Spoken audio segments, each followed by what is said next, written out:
Nehemia pasal 13 saya akan membacakan buat Bapak Ibu sekalian ayat yang kedua.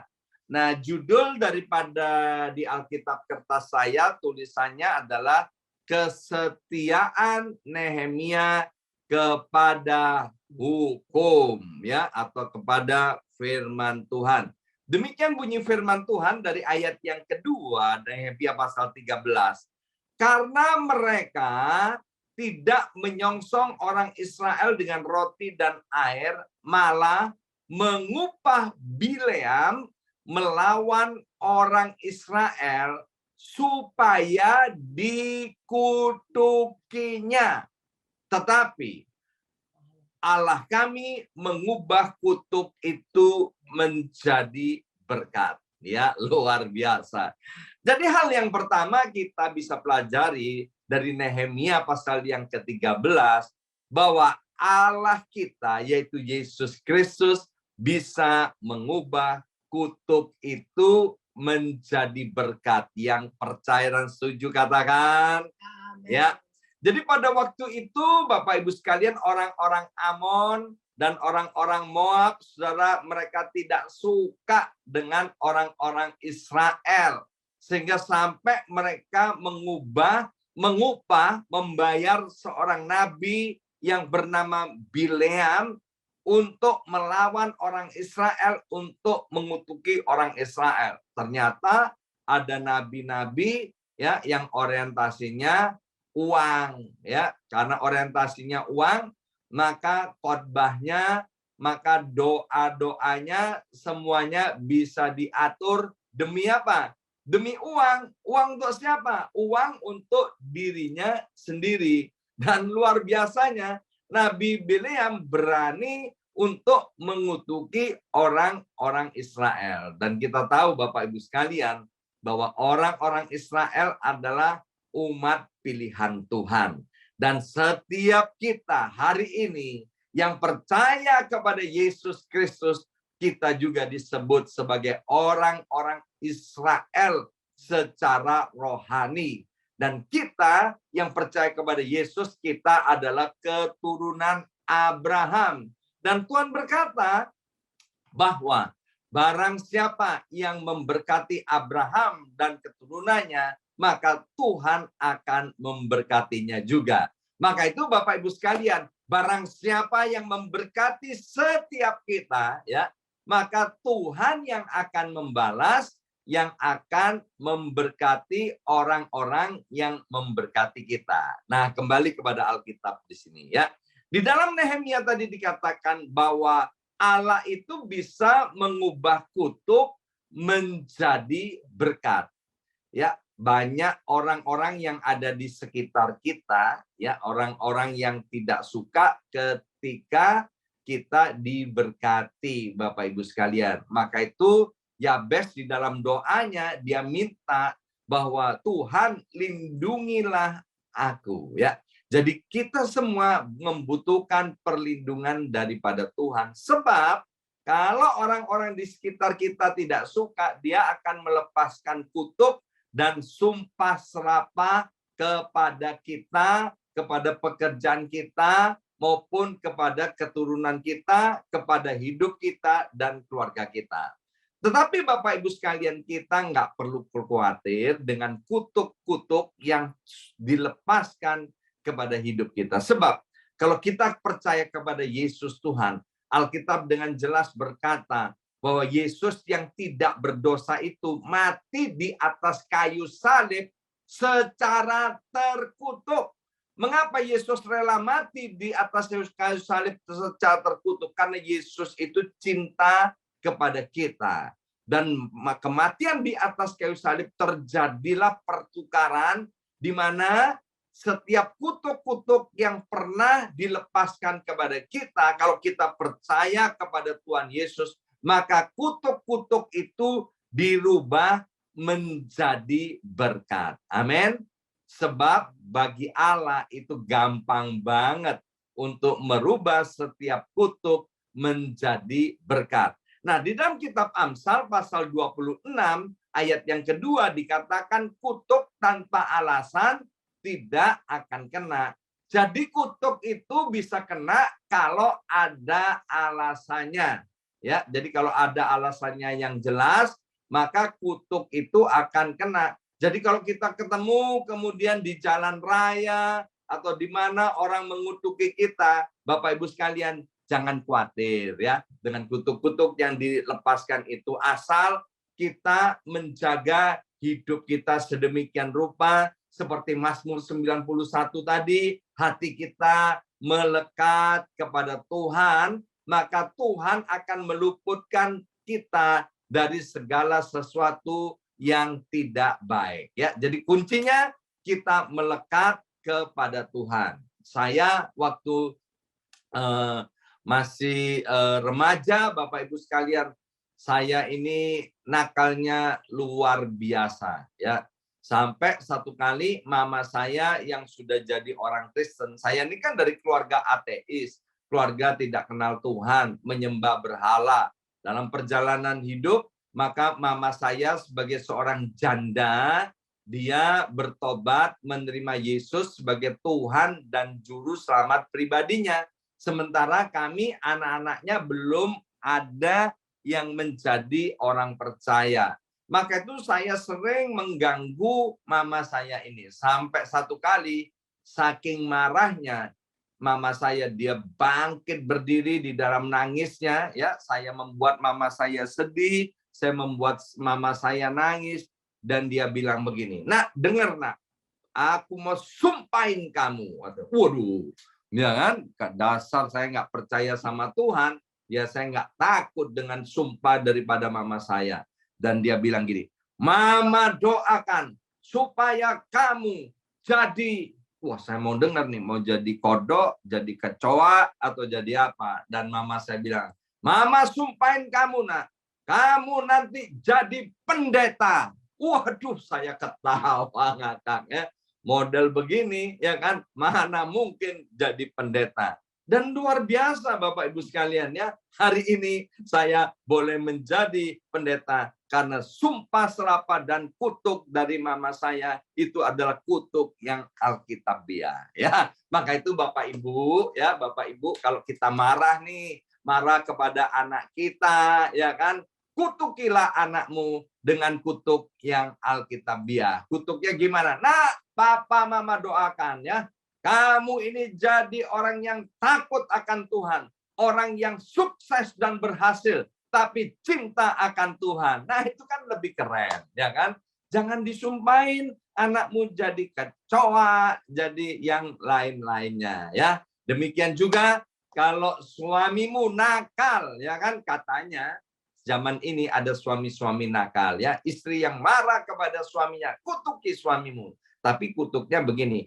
Aku sumpah kamu, kamu menjadi suami yang takut akan Tuhan dan jadi konglomerat. Wah, kan keren ya kan? Jangan disumpahi, aku sumpah kamu jadi kere, nanti kere bener loh Bapak Ibu sekalian ya. Nah, baik Bapak Ibu sekalian, kembali kepada topik. Kalau hari ini kita masih teringat dengan sumpah-sumpah yang pernah terjadi dalam hidup kita, kutuk-kutuk yang dilepaskan oleh orang-orang yang kita kenal atau yang masih kita ingat, Bapak Ibu sekalian, mari kita patahkan di dalam nama Tuhan Yesus. Amin. Dan dengan penuh semangat, hati kita melekat kepada Tuhan, dan jangan sampai kita melakukan hal-hal yang tidak sesuai dengan firman Tuhan. Itu pelajaran yang pertama dari kitab Nehemia pasal 13, bahwa Tuhan itu bisa mengubah kutuk itu menjadi berkat. Dalam doa syafaat season yang kedua, ya doa fajar season yang kedua, kami ini seringkali berdoa untuk mematahkan kutuk-kutuk. Ya, kami minta supaya ada permohonan doa, misalnya ya, salah satu permohonan doa itu ada seorang pria, Bapak Ibu sekalian, setiap melamar pekerjaan, dia selalu dipanggil dan diinterview untuk bekerja. Tetapi setelah itu, tidak pernah dipanggil lagi untuk bekerja. Jadi setelah diinterview, nggak pernah dipanggil untuk bekerja. Nah, ini ada sesuatu yang salah. Nah, hari-hari ini kami terus berdoa supaya kutuk-kutuk di atas kepalanya ini boleh dipatahkan. Dan saya percaya sebentar lagi saudara kita ini akan bisa segera mendapatkan pekerjaan. Nah, hal yang kedua yaitu ditulis di dalam kitab Nehemia pasal yang ke-13 ayat yang ke-26 ya. Kemudian dikatakan begini, bukankah Salomo raja Israel telah berbuat dosa karena hal semacam itu.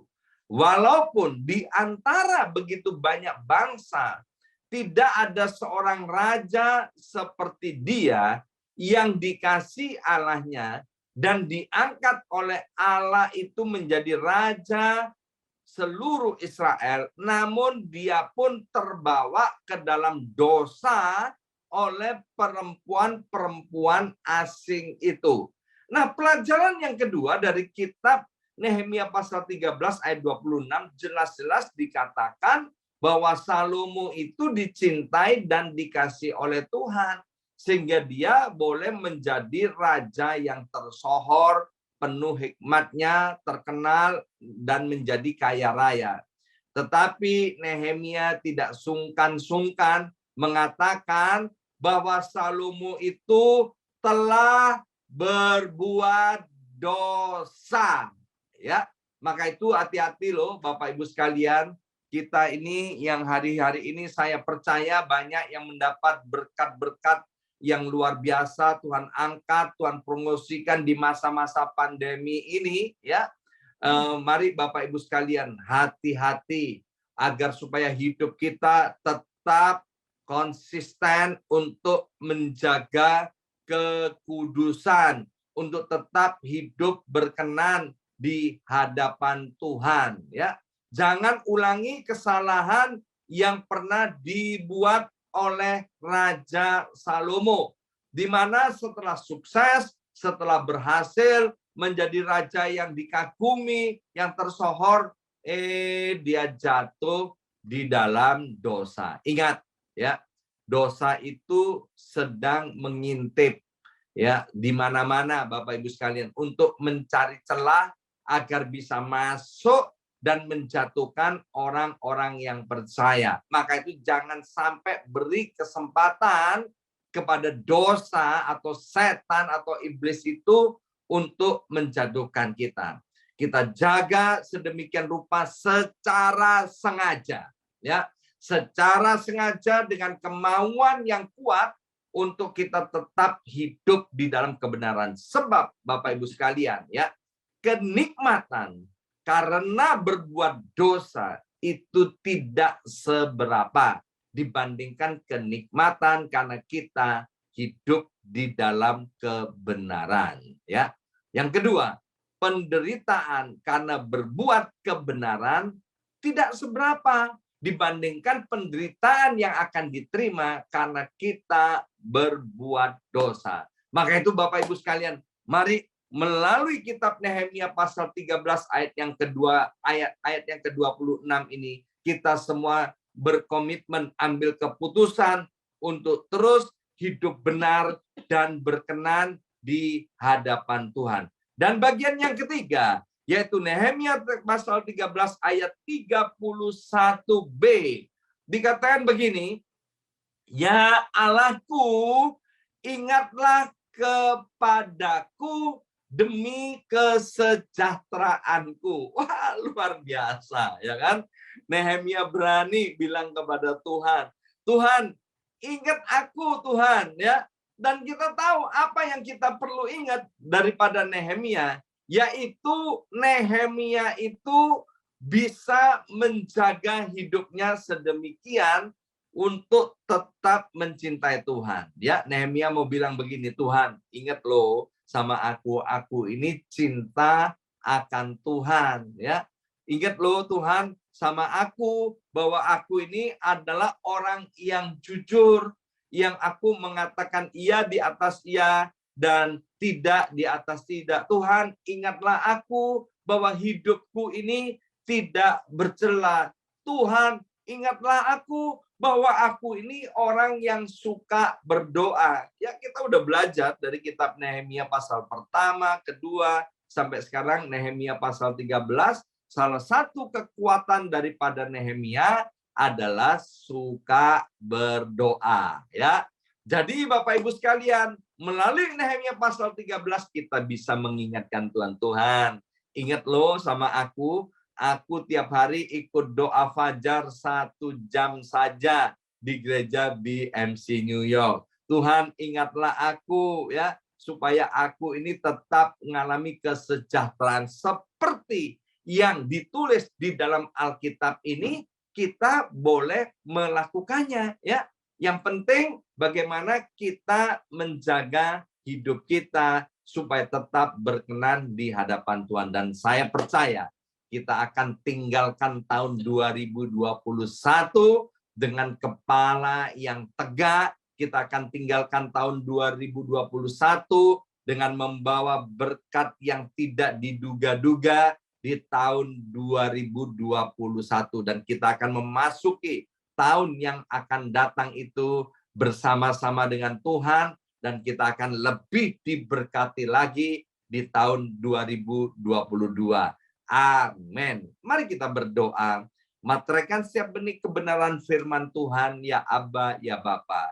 Biarlah mulai pelajaran daripada kitab Nehemia ini, kami mau patahkan setiap kutuk-kutuk yang ada di atas kepala kami semua. Sebab kami tahu di dalam nama Tuhan Yesus, Tuhan Allah mengubah setiap kutuk itu menjadi berkat. Keluarga kami diberkati, pekerjaan kami diberkati, anak mantu cucu kami diberkati, bisnis kami diberkati semuanya di dalam nama Tuhan Yesus. Terima kasih Bapak. Dan biarlah Roh Kudus terus menolong, mengingat, menuntun, memimpin kami untuk kami tidak mengulangi kesalahan daripada Raja Salomo. Kami mau tetap hidup di dalam kekudusan. Meskipun kami berhasil, kami diberkati, dikasih oleh Tuhan. Ada bagian dalam hidup kami yang harus kami kerjakan, yaitu hidup dalam kekudusan. Dan yang ketiga, ingatlah terus pada setiap kami, ya Aba ya Bapa, yang dengan setia kami meluangkan waktu mendahulukan Engkau untuk berdoa 1 jam saja. Dalam nama Tuhan Yesus kami sudah berdoa. Haleluya. Amin, amin, amin.